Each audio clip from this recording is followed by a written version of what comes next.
سنو، حضرت ثعلبہ بن عبد الرحمن میرے کریم محبوب علیہ السلام کے صحابی ہیں، غریب ہیں. غربت بڑی اعلیٰ چیز ہے.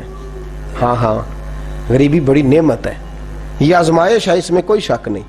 لیکن قیامت والا دن پتہ چلے گا جب غریب چھلانگ لگا کے جنت میں داخل ہو جائیں گے. امیر تو کھڑے ہیں نا. میرے نبی پاک نے حضرت عبد الرحمن بن عوف کو، حضور صبح صبح اٹھے تو نبی پاک کی آنکھوں میں آنسو تھے. فرمایا میرے عبد الرحمن بن عوف کو بلاؤ. حضرت عبد الرحمن بن عوف آئے تو حضور نے سینے سے لگا لیا. نبی پاک کھول کے روئے. یا رسول اللہ، حضور کیا ہوا؟ فرمایا عبد الرحمن رات میں نے خواب دیکھی ہے، سارے جنت میں چلے گئے، تو پیچھے رہ گیا. تو پیچھے رہ گیا. میں کھڑا تیرا انتظار کرتا رہا، میں تیرے بغیر جا نہیں سکتا تھا. پھر تو آیا ہے تو تیرا سارا وجود پسینے سے بھیگا ہوا تھا. حضرت عبد الرحمن بن عوف تڑپ کے روئے، قدموں پہ سر رہا. حضور میری غلطی.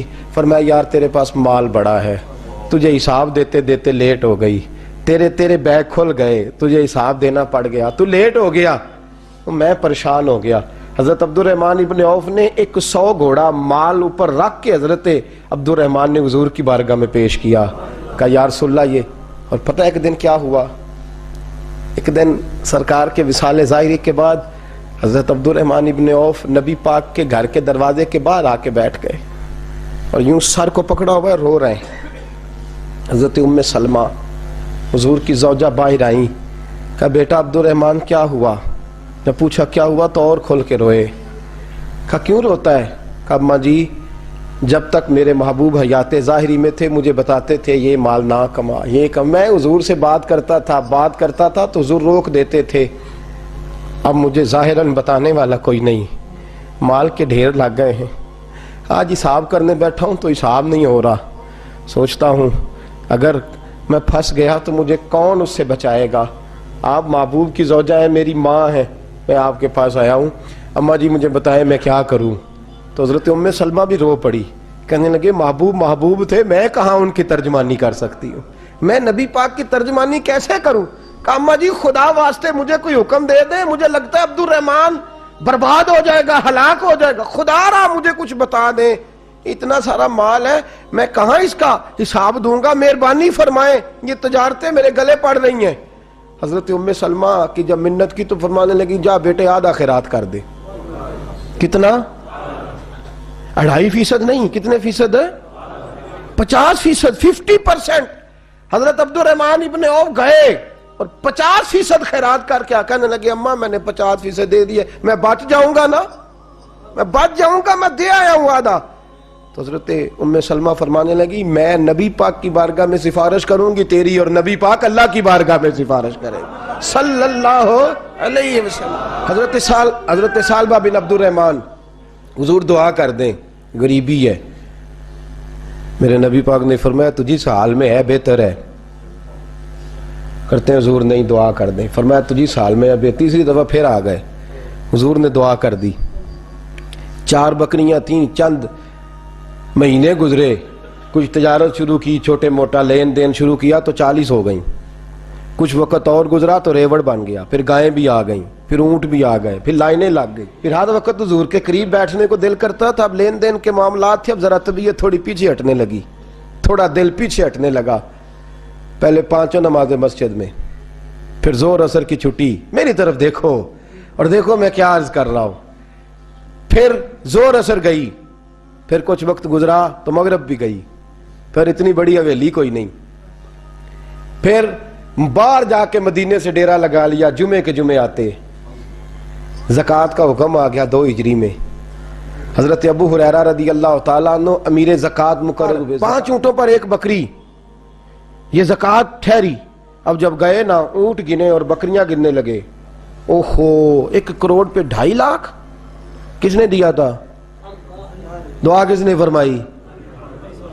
اوہو اتنا، میرے پیسے بینک سے میسج آ جائے گا اتنے کم ہو گئے، اوہو بڑی مصیبت بنے گی. مجھے تو خوشی ہوتی ہے جب آتے ہیں تو اب یہ والا میسج بھی چلے گا کہ اتنے مائنس ہو گئے. توبہ توبہ، پریشانی لگ گئی. بڑی طبیعت، انکار نہیں کیا.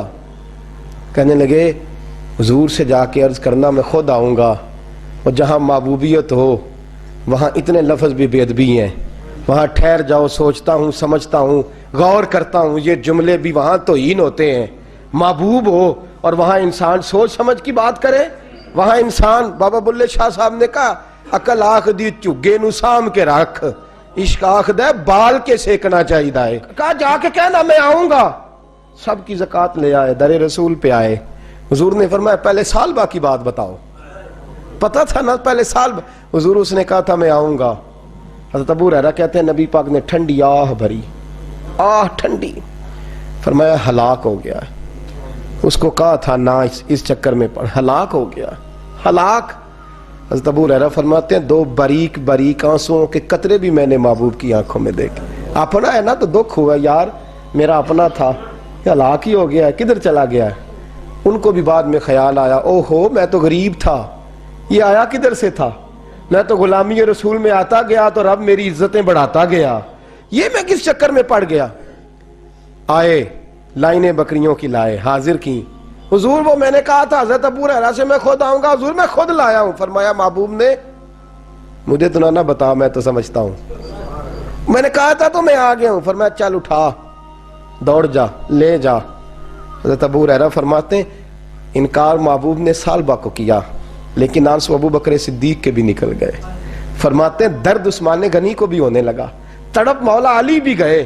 فرمایا جا لے جا، نہیں چاہیے تیرے پیسے۔ فرماتے ہیں سالبہ نے ہاتھ باندھے، کہا محبوبہ غلطی ہو گئی، حضور مجھے، فرمایا تجھے کہا نہ تیرے نہیں چاہیے، نکل جا۔ حضرت ابو ہریرہ فرماتے ہیں جب نبی پاک نے رخ پھیرا تو صحابہ کی زبانوں پہ بھی جاری ہو گیا یہ تو ہلاک ہو گیا۔ کہتے ہیں مدینے میں قحط پڑ گیا، محبوب نے فرمایا بلال تو بھی آج لا، ایک خشک چھوارا حضرت بلال کا قبول ہو گیا، لیکن سالبہ لائنیں لگی یا مال کی، فرمایا جا لے جا تیرا قبول نہیں ہے۔ فرماتے ہیں تڑپتے رہے ساری زندگی اور مال کو دیکھ دیکھ کے آہیں بھرتے رہے، لیکن کریم نے اس تجارت کو قبول۔ حضرت ابو بکر صدیق کے پاس آئے، سرکار کے وصال، حضور قبول فرما لیں۔ فرمایا ساری دنیا کا قبول ہے، جس کا میرے نبی نے قبول نہیں فرمایا میں کیسے قبول کر لوں۔ حضرت عمر فاروق کے پاس آئے، فرمایا نہ تیرا قبول نہیں۔ حضرت عثمان کے زمانے میں وصال ہو گیا۔ عزیز یاد رکھ تجارت وہ والی کر جو تجھے نجات دے، اس چکر میں نہ پڑ جا جو تجھے الجھا دے، جو تجھے الجھا دے۔ قرآن مجید کی آیت آئی اقترب للناس حسابہم وہم فی غفلۃ معرضون، لوگوں کا حساب قریب آ گیا ہے اور وہ ابھی بھی غفلت میں پڑے ہیں، ابھی بھی 2 کے 4 اور 4 کے 10 کر رہے ہیں، حساب کا وقت قریب آ گیا۔ حضرت انس آئے مسجد سے، ایک صحابی مکان بنا رہے تھے، جھونپڑی تعمیر کر رہے تھے۔ حضرت انس کو پریشان دیکھا، کہنے لگے انس خیر تو ہے، کوئی نئی آیت تو نہیں آئی؟ تو جناب انس کہنے لگے آیت تو آ گئی ہے، رب نے کہہ دیا ہے کہ حساب قریب آ گیا، تیاری کر لو۔ جھونپڑی بنا رہے ہیں، محل نہیں، جھونپڑی بنا رہے تھے، ابھی دیوار کچی مکمل نہیں ہوئی تھی، ہاتھ جھاڑ دیے صحابی نے، ادھر رخ پھیرا تو حضرت انس کہنے لگے کہاں جا رہے ہو؟ کہنے لگے بھائی میں حساب نہیں دے سکتا، میں مصطفیٰ کے پاس جا رہا ہوں، میں نے نہیں دیوار بنانی، بس بھائی میری اس دوڑ سے بس میں کوئی نہیں حساب دے سکتا، میں کمزور ہوں۔ میرے رسول کائنات صلی اللہ تعالی علیہ وسلم نے میرے دوستو تجارت کرو لیکن اس کو عبادت سمجھ کے کرو۔ اگر تمہیں چوک وہاں دکان پہ بیٹھے خدا بھول جاتا ہے اور سودا کرتے وقت رب رسول کی باتیں تمہیں بھول جاتی ہیں تو پھر تو تم وان تم موردون میں ہو، پھر تو تم غافل ہو۔ اور اگر وہاں بھی تمہیں رب یاد رہتا ہے، میرے رسول کریم صلی اللہ علیہ وسلم نے فرمایا بنی اسرائیل کا تاجر انتقال کر گیا، آج ہماری تجارتوں کا حال۔ مجھے بتائیں 1 کروڑ کی راس ہے ایک بندے کے پاس، کاروبار ہوتا ہے کہ اس سے کہ نہیں ہو سکتا؟ آپ سیانے تاجر ہے، میں تو نہیں، مجھے بتائیں کروڑ سے ہوتا ہے کہ نہیں؟ تو وہ جو 1 کروڑ اس نے لون لے لیا ہے اور بینک سے، وہ کس لیے لیا ہے بتائیں؟ کیا تماشا لگا ہوا ہے؟ کس چکر میں پڑے ہوئے ہیں؟ سود کا دھندا عروج پہ ہے، ناجائز مال عروج پہ ہے۔ ہم لوگوں نے ہر آدمی، میں بینک کے ساتھ کاروبار تروڑ مروڑ کے، جی میں وہ فتویٰ دیکھا تھا وہ چیز، بھائی بجا اب 1 کروڑ روپے کا تیرے پاس راس تھی، تو اس سے کاروبار کر رہا تھا، مانا کیا تھا، ضرورت کیا تھی، حاجت کیا تھی، کون سی بھوک تھی جو تو نے رب رسول کی ریٹ کو چیلنج کر دیا ہے؟ تو سود جیسی لعنت میں گرفتار ہو گیا۔ میرے نبی کریم صلی اللہ علیہ وسلم نے فرمایا 70 مرتبہ ماں سے زنا کرنے والا برا نہیں، اتنا برا نہیں جتنا 1 لقمہ سود کا لینے والا برا ہے۔ اتنا سخت حکم قرآن نے بیان، اور قرآن مجید نے کہا اگر سود نہیں چھوڑنا فَأْذَنُوا بِحَرْبٍ مِّنَ اللَّهِ وَرَسُولِهِ، تیاری کر لو، پھر اللہ بھی تم سے جنگ کرے گا، اس کا نبی بھی تم سے جنگ کرے گا، تگڑے ہو جاؤ، تیاری کر لو۔ اور یہاں سب کچھ چل رہا ہے، سب کچھ ہو رہا ہے، اس کے باوجود نماز بھی ہو رہی ہے، حج بھی ہو رہا ہے، سارے کام ہو رہے ہیں، 2 4 5 بھینسیں لا کے اور جناب بچے لا کے قربانیاں بھی ہو رہی ہیں، سارے چکر ساتھ ساتھ چلائے ہوئے ہیں، چہ دارت۔ میرے رسول کریم صلی اللہ علیہ وسلم نے فرمایا لوگو یاد رکھو، تجارت وہ والی کرو جس میں اللہ تم سے راضی ہو جائے۔ مال کمانا برا نہیں، جائز پیسہ برا نہیں، جتنا مرضی چاہے کماؤ، لیکن تم تو اللہ کو بھول گئے ہو، تم نے تو حلال حرام کی تمیز ہی نہیں کی، تم نے تو راہ خدا میں خرچ کرنے کی باری آئی ہے تو بخل سے کام لیا ہے، کنجوسی سے کام لیا ہے، تم نے تو اس کو بڑا ہلکا جانا ہے، رب کو دینے کی باری آئی تو تم حساب کرنے لگ گئے۔ حضرت اسماء کہتی ہے میں نے چند دینار گن کے حضور کو دیے، یا رسول اللہ یہ قبول کر لے، 2 3 دفعہ گنے، حضور مسکرائے، فرمانے لگی اسماء اللہ کی راہ میں گن گن کے نہ دیا کر، ورنہ وہ بھی تجھے گن گن کے دے گا۔ حضور کیا کروں؟ فرمایا اس کے رستے میں بے حساب دے، وہ بھی تجھے بے حساب ہی عطا فرمائے گا، تو گننے لگ گئی ہے اللہ کو دے۔ حضور نے فرمایا بنی اسرائیل کا تاجر تھا، قیامت کے دن اللہ نے اسے معاف کر دیا، جنت دے دی، اللہ معاف کر دے گا، تو تاجر کہے گا یا اللہ میں تو دنیا دار تھا، کس برکت سے معافی ہوئی؟ تو رب فرمائے گا تیری تجارت کی برکت سے۔ معافی کس وجہ سے مل گئی؟ نماز روزے حج کی بات نہیں فرمائی، فرمایا تیری یا اللہ وہ کون سی؟ فرمایا تو بتا، تو جب کہتا تھا وہ تیرا ملازم جاتا تھا لوگوں سے پیسے لینے وصولی کر دے تو ان سے کہتا تھا جس کے پاس ہوئے لے لینا، اور جو مجبور ہوا اسے ٹائم دے دینا، تو کیوں کہتا تھا؟ کہ یا اللہ اس لیے کہ تیرے بندے مجبور تھے۔ فرمایا تو دنیا میں میرے بندوں کا خیال رکھتا تھا، میں آج تیرا خیال رکھوں گا۔ تجارت نے جنت دے دی، تجارت نے جنت دے دی۔